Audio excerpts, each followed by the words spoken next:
जी दर्शकों, देश की राजनीति में आज भी ऐसे राजनेता हैं जो भारत में किसी भी तरह का सामर्थ्य नहीं समझते। हाँ, मैं बात कर रहा हूँ डॉक्टर फारूक अब्दुल्ला की, जो आज तक हमेशा से ही अपने विवादास्पद बयानों पे घिरे रहे हैं। लेकिन आज तो उन्होंने हद ही कर दी। उन्होंने यह कहा कि कश्मीर मुद्दे पर भारत को पाकिस्तान के साथ मसले सुलझाने के लिए चाइना और अमेरिका के साथ मिलकर बातचीत करनी चाहिए। क्या उनको ये लगता है कि क्या भारत अपने आप में इतना सामर्थ्य नहीं रखता कि अपने ही दम पर कश्मीर मुद्दे का हल निकाल सके?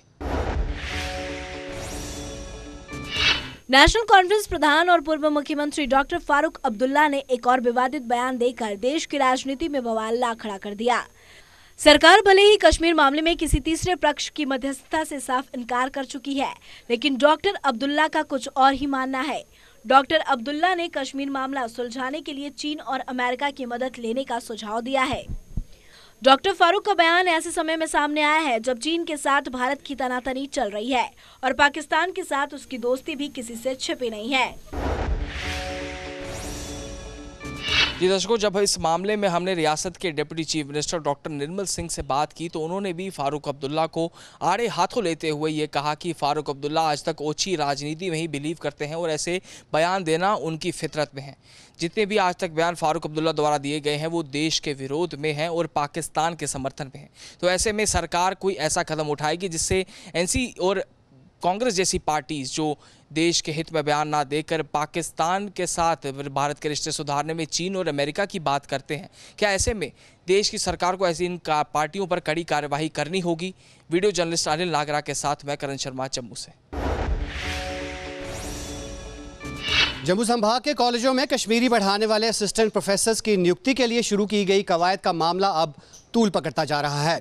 सरकार के इस फैसले के विरोध में जहां कई विपक्षी दल उतर आए हैं, वहीं जम्मू के आम लोग और साथ ही साथ डोगरी भाषा के टीचर और स्कॉलर भी सरकार के इस फैसले के विरोध में उतर आए हैं।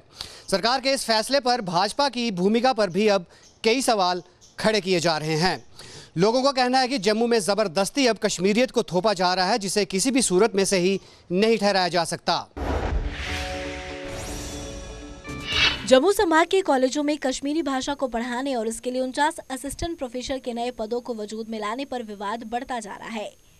सरकार के इस आदेश को डुग्गर प्रदेश के साथ भेदभाव के साथ जोड़ा जा रहा है और खासतौर पर डोगरी टीचर और स्कॉलर इसके खिलाफ खड़े हुए हैं।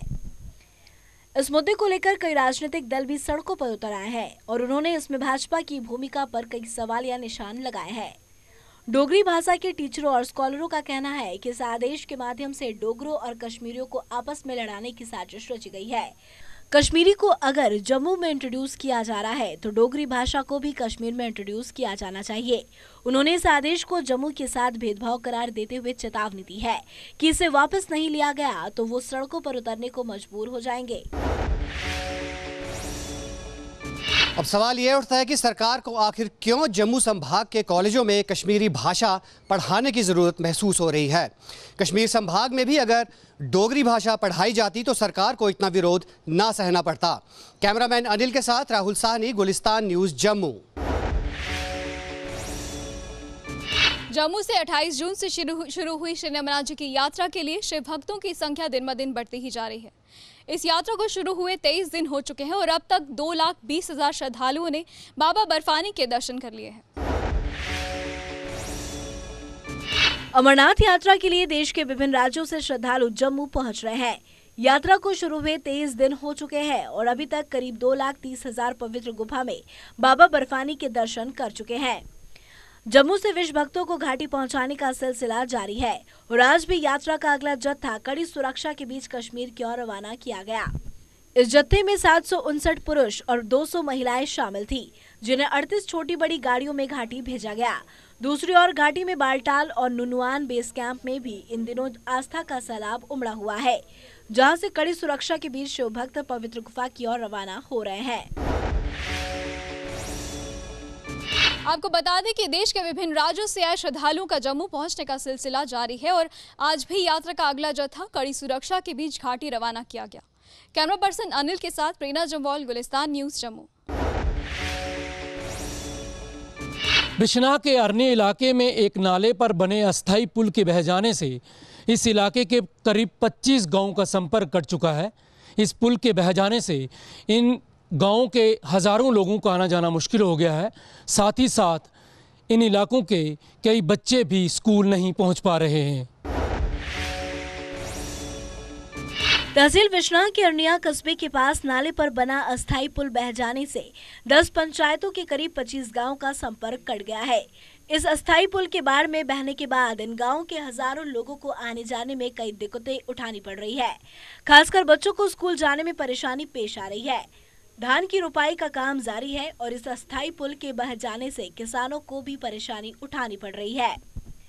प्रशासन की ओर से सूद न लेने के चलते लोगों में भारी रोष देखा जा रहा है।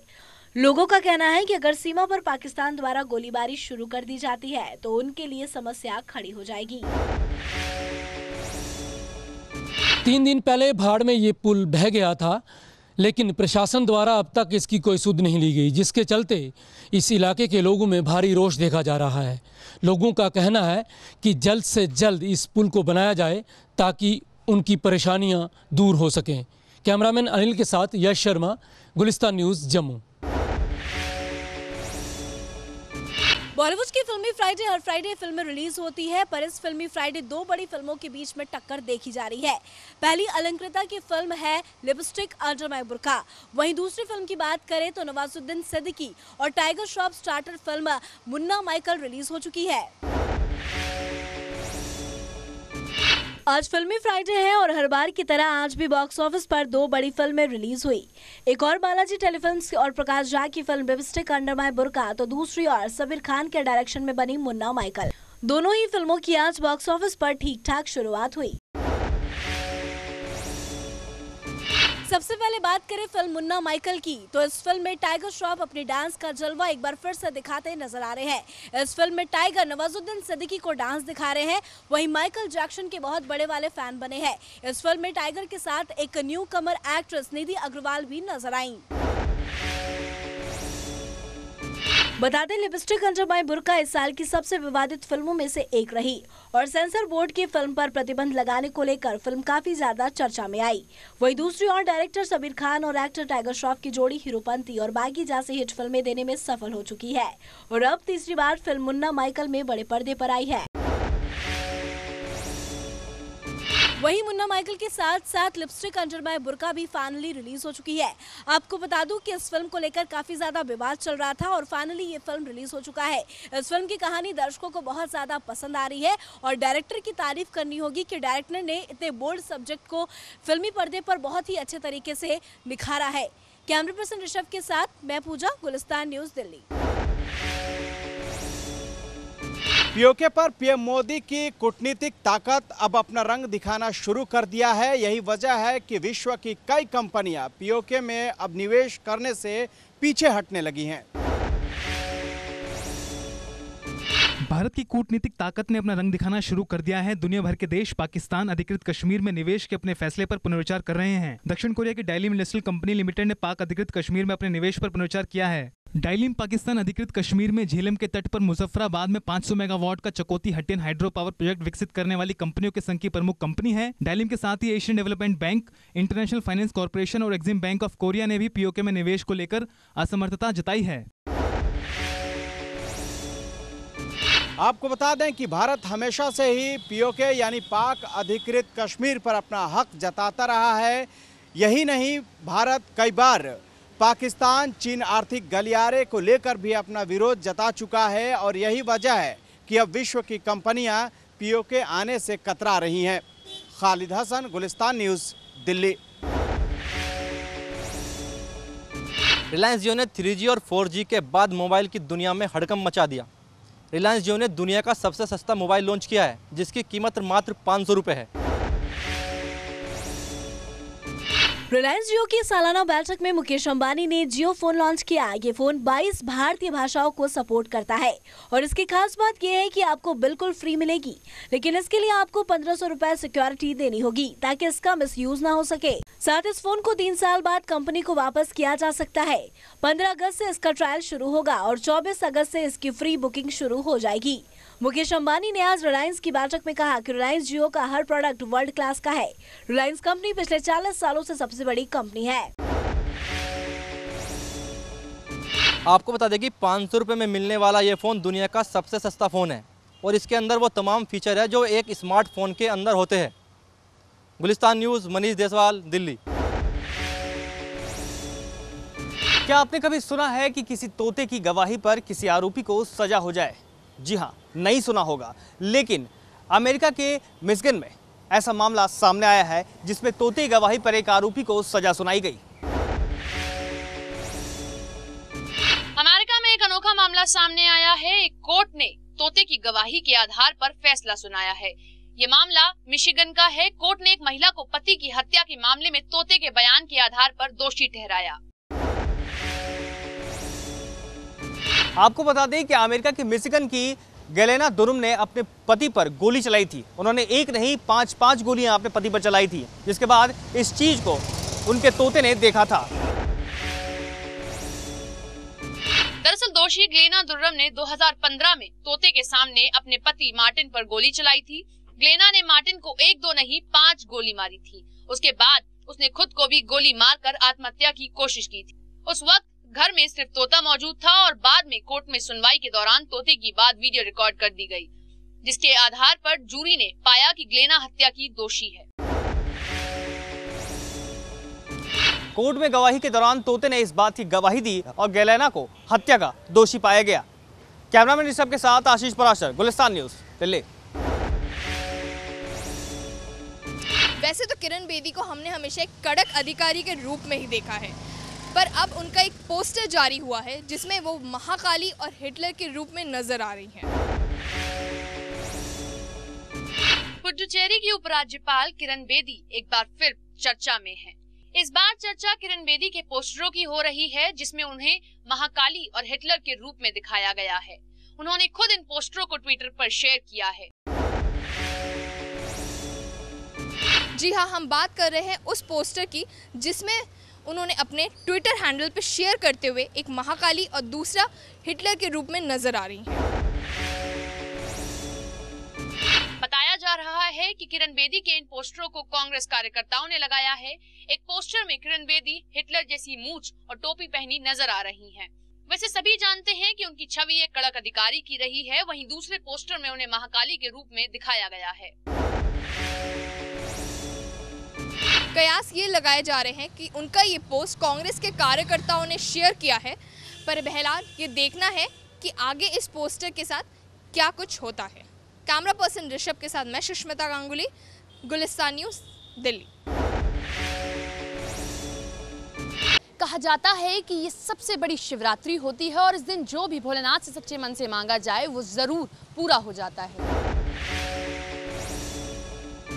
आज देश भर में सावन महीने की शिवरात्रि मनाई गई। शास्त्रों के मुताबिक हर महीने में कृष्ण पक्ष की चतुर्दशी तिथि शिवरात्रि होती है, जिसमें से फागुन मास में आने वाली शिवरात्रि जिसे महाशिवरात्रि कहा जाता है और सावन महीने में आने वाली शिवरात्रि का विशेष महत्व होता है। शिव पुराण के मुताबिक जो भी पूरे साल शिवरात्रि के दिन शिव की पूजा उपासना करता है उस पर शिव की विशेष कृपा होती है। माना जाता है कि आज के दिन उपवास और शिव को जल चढ़ाने से भक्तों की सभी मनोकामनाएं पूरी होती हैं और इसी को देखते हुए आज मंदिरों में भक्तों का तांता लगा रहा। आपको बता दें कि आज ही के दिन सभी कांवड़ियों ने भी शिवलिंग पर जल चढ़ाया, वहीं उनकी यात्रा पूरी हुई। उन सभी ने 17 जुलाई से करीब 17 जुलाई से अपनी यात्रा शुरू की थी और आज उनकी यात्रा पूरी हो गई, जिसके बाद उन्होंने शिवलिंग पर जल चढ़ाया। वहीं सब भोले की मस्ती में मस्त नजर आए। कैमरा पर्सन ऋषभ के साथ सपना शुक्ला, गुलिस्तान न्यूज़। मध्य प्रदेश सरकार ने 7वें वेतनमान की अधिसूचना जारी कर दी है और इसका प्रदेश के सभी विभागों के कर्मचारियों को लाभ भी मिलेगा। इससे पहले सरकार ने 3 जुलाई को 7वें वेतनमान की अधिसूचना जारी की थी, लेकिन अब सभी विभागों को निर्देश दिया है कि जुलाई और अगस्त का सभी को लाभ मिलेगा। राज्य सरकार ने 7वें वेतनमान की अधिसूचना जारी कर दी है। नए वेतन का लाभ प्रदेश के 4.5 लाख नियमित कर्मचारियों को जुलाई पेड अगस्त से दिया जाना है। सभी विभागों को नई गणना पत्रक से वेतन निर्धारित करने के निर्देश दिए गए हैं। 2 दिन में विभाग जुलाई महीने के वेतन की पर्ची जारी करना शुरू कर देगा।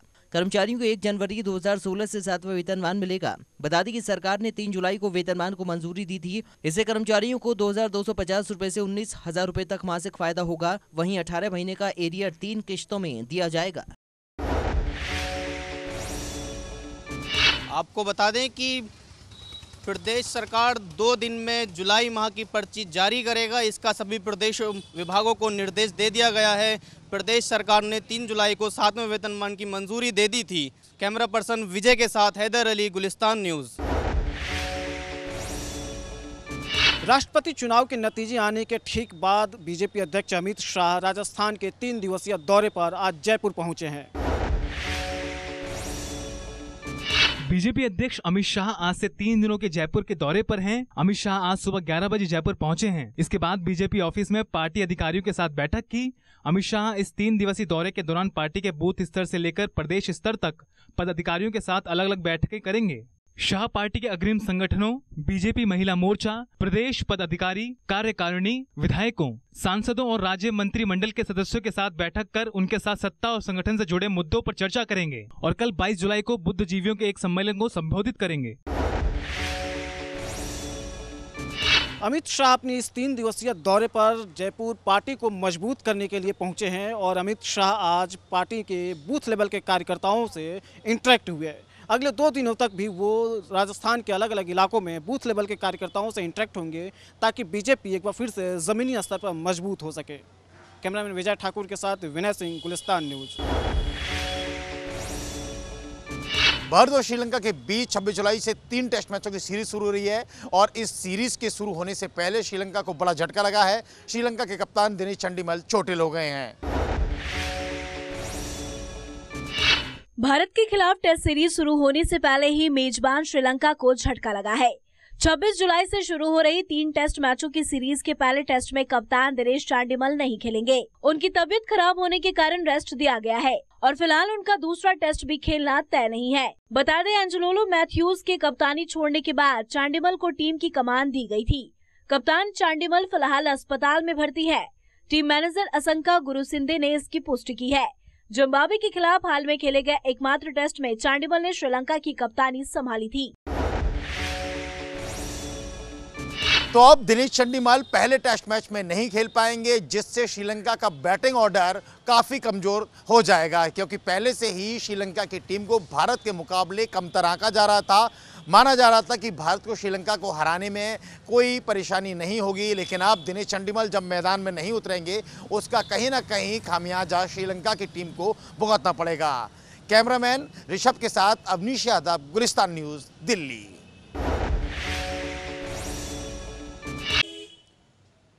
कश्मीर के मौजूदा हालात को लेकर राहुल गांधी ने अपना बयान दिया है और स्पष्ट करते हुए कहा है कि इस पूरे मामले को लेकर जिस तरह से बीजेपी लगातार कांग्रेस को कटघरे में खड़ा करती है वो गलत है। कश्मीर यदि जल रहा है तो उसके पीछे मोदी सरकार की गलत नीतियां हैं।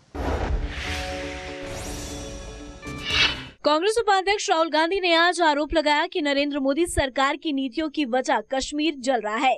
मैं काफी समय से कह रहा हूं कि पीएम मोदी और एनडीए की सरकार ने कश्मीर को जला दिया है। कांग्रेस उपाध्यक्ष राहुल गांधी ने इस दौरान बयान देते हुए कहा कि फारूक अब्दुल्ला ने जो बयान दिया है कि इसमें पाकिस्तान और चीन की मध्यस्थता में कश्मीर मसले का हल निकालना चाहिए, पूरी तरह से गलत है। इस बयान को खारिज करते हुए कहा कि भारत का हिस्सा है कश्मीर, कश्मीर के बगैर भारत की कोई अहमियत नहीं। राहुल गांधी ने कश्मीर को पूरी तरह से भारत का आंतरिक मामला बताते हुए राज्य के पूर्व मुख्यमंत्री फारूक अब्दुल्ला के उस बयान को खारिज कर दिया जिसमें उन्होंने मध्यस्थता की अपील की थी। राहुल गांधी ने कहा कि जो कह रहा है कि चीन और पाकिस्तान से कश्मीर पर बात होनी चाहिए, तो बता दूं कि कश्मीर इज इंडिया और इंडिया इज कश्मीर। राहुल गांधी ने फारूक अब्दुल्ला के बयान को खारिज करते हुए कहा कि कश्मीर पर कांग्रेस का रुख स्पष्ट है। कांग्रेस से मानती है कि कश्मीर भारत का अभिन्न हिस्सा है और बगैर कश्मीर के भारत को अभिन्न या संप्रभु नहीं कहा जा सकता। इसलिए वो कहते हैं इंडिया इज कश्मीर और कश्मीर इज इंडिया। अब देखना यह है कि कांग्रेस का कितना साथ बीजेपी सरकार को कश्मीर मुद्दे को सुलझाने के लिए मिलता है। कैमरामैन विजय के साथ गुलिस्तान न्यूज के लिए पंकज पांडे, दिल्ली। श्री माता वैष्णो देवी के दर्शनों के लिए प्राथमिकता के आधार पर हेलीकॉप्टर की सेवाएं लेने के लिए एक शख्स संदीप कौल ने विदेश मंत्री सुषमा स्वराज के फर्जी हस्ताक्षर किए थे, जिसके बाद से संदीप कौल को गिरफ्तार कर लिया गया था। लेकिन इस मामले में आज कटरा कोर्ट ने संदीप कौल को जमानत दे दी है। श्री माता वैष्णो देवी के दर्शनों के लिए प्राथमिकता के आधार पर हेलीकॉप्टर टिकट हासिल करने के लिए विदेशी मंत्री सुषमा स्वराज के फर्जी हस्ताक्षर करने के आरोपी संदीप कौल को कटरा कोर्ट ने जमानत दे दी है। याचिकाकर्ता की ओर से पेश हुए एडवोकेट सोनी ने कोर्ट को बताया कि इसी तरह के एक मामले में क्राइम ब्रांच जम्मू ने संदीप के खिलाफ केस दर्ज किया था। एडवोकेट ने कहा कि उस मामले में मुख्यमंत्री महबूबा मुफ्ती के फर्जी हस्ताक्षर किए जाने के आरोप थे। एडवोकेट सोनी ने कहा कि संदीप कौल बेकसूर है। उन्होंने खुद जम्मू में कोर्ट के सामने आत्मसमर्पण किया था और उस केस में उन्हें कोर्ट से जमानत भी मिल चुकी है।